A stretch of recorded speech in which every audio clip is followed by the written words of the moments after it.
depraved by the infectious influence of the vice-polluted soul.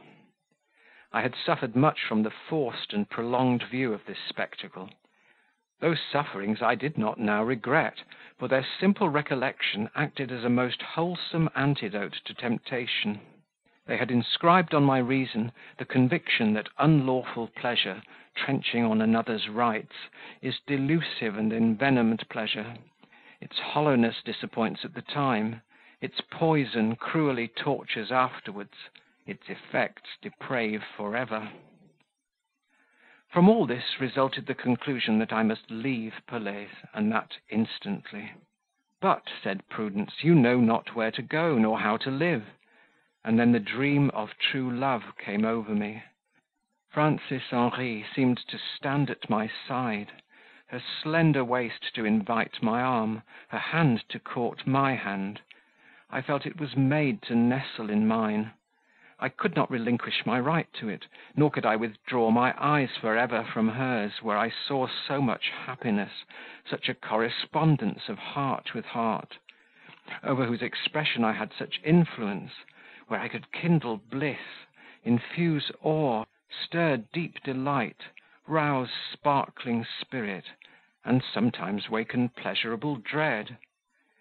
My hopes to will and possess, my resolutions to merit and rise, rose in array against me, and here I was about to plunge into the gulf of absolute destitution.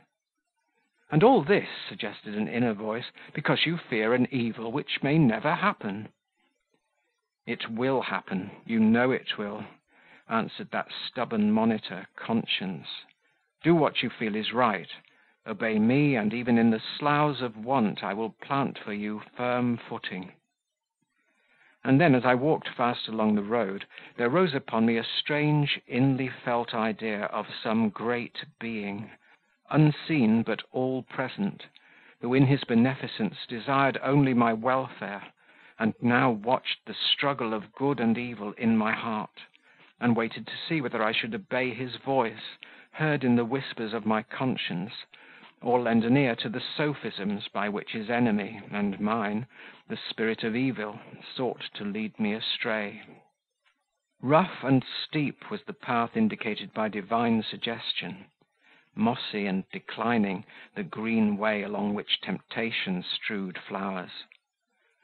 But whereas methought the deity of love, the friend of all that exists, would smile well pleased were I to gird up my loins and address myself to the rude ascent, so, on the other hand, each inclination to the velvet declivity seemed to kindle a gleam of triumph on the brow of the man-hating, God-defying demon. Sharp and short I turned round; fast I retraced my steps. In half an hour I was again at M. Pelet's.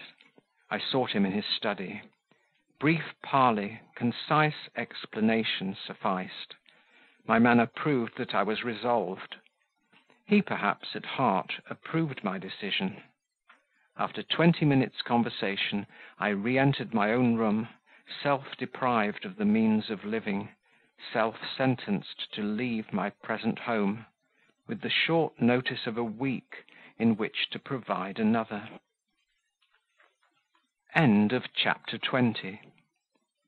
Recording by Martin Geeson in Hazelmere, Surrey.